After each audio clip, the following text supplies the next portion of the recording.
Parliamo del nuovo indirizzo, il liceo sportivo, preside. Sì, devo dire che anche questa è una perla che si incastona nella già ricca, prestigiosa e qualificata offerta formativa del nostro istituto, un liceo scientifico sportivo che ovviamente mancava nel territorio e che a fianco delle discipline tipiche e caratteristiche di indirizzo del liceo scientifico tradizionale, nel quale si incardina a pieno titolo, quali la matematica, la fisica e le scienze, associa il potenziamento ovviamente delle scienze motorie e l'introduzione delle discipline sportive e del diritto e dell'economia dello sport, per preparare i giovani che già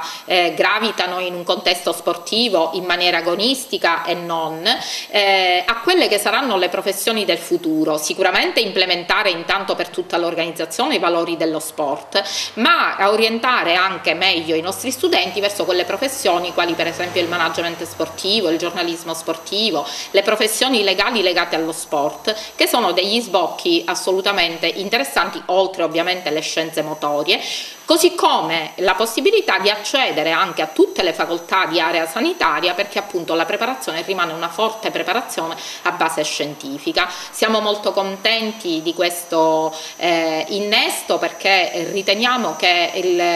il territorio avesse anche bisogno di un'ulteriore offerta di questo tipo, e quindi forti delle nostre strutture e delle convenzioni che noi abbiamo già attivato con importanti strutture del territorio, siamo certi che anche in questo caso sapremo dare le risposte adeguate ai nostri ragazzi. Certamente noi ce la metteremo tutta. Preside, come sono andate le iscrizioni? Un bilancio anche del nuovo corso che avete attivato?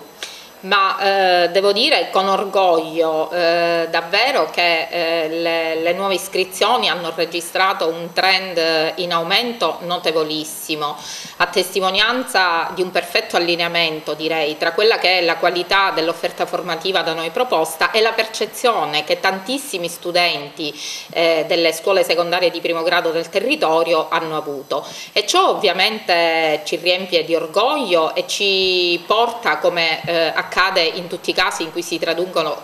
raggiungono importanti traguardi e successi, ci carica di responsabilità, quella stessa responsabilità che ci porta a confermare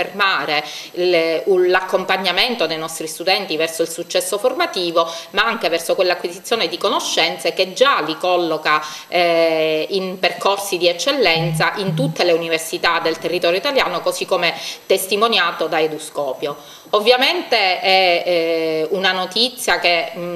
diciamo è frutto di tutto l'entusiasmo, della passione, della professionalità che è stata messa in campo da tutta la comunità professionale del Leonardo, per far sì che gli studenti potessero in qualche modo percepire il senso di una comunità che è il senso di una comunità che guarda avanti, di una comunità in cui la percezione del senso di appartenenza diventa il fil rouge per condividere tutte quelle regole, quelle norme, quegli obiettivi, quei comportamenti, ma anche gli affetti e le emozioni che fanno, come dico io, dei nostri studenti l'essere leonardini. E l'essere leonardini è qualcosa che si porta nel cuore per tutta la vita e che di fatto li porta, così come ha portato moltissimi dei loro genitori che sono venuti a trovarci proprio in queste giornate di orientamento, li porta a condividere, diciamo, quei valori che sono per noi molto importanti. È chiaro che questo entusiasmo e questa passione noi li traduciamo in un lavoro costante all'interno della nostra scuola, un lavoro che di fatto oggi rappresenta il nostro liceo come una sorta di albero dalle radici profonde ma delle alte chiome, quell'albero che farà da sostegno ma anche da protezione per tutti quegli studenti che hanno scelto il Leonardo, e che ci fa dire che ciascuno lascia la propria impronta soltanto quando avverte quel senso di appartenenza di cui parlavo poc'anzi. Questo senso di appartenenza nella nostra comunità è molto forte, pertanto molte sono le impronte che sono state lasciate e che sono sicura che verranno ancora lasciate dai nostri studenti, sono state lasciate appunto dai loro genitori e che fanno e hanno fatto della nostra scuola, diciamo, uno degli istituti più prestigiosi della nostra provincia. È chiaro che la nostra offerta formativa va nella direzione di rispondere non solo ai bisogni, ma direi più che altro ai sogni di tutte le studentesse e degli studenti che si sono approcciati nelle nostre aule, nei nostri laboratori. Però è chiaro che sognare, progettare e creare ha bisogno delle persone che siano in grado di trasformare il sogno in realtà. Io mi sento di dire a tutti i miei studenti di oggi e anche a quelli che aspettiamo da settembre in poi, che sono loro le persone che ci aiuteranno a realizzare, a trasformare questo sogno in realtà.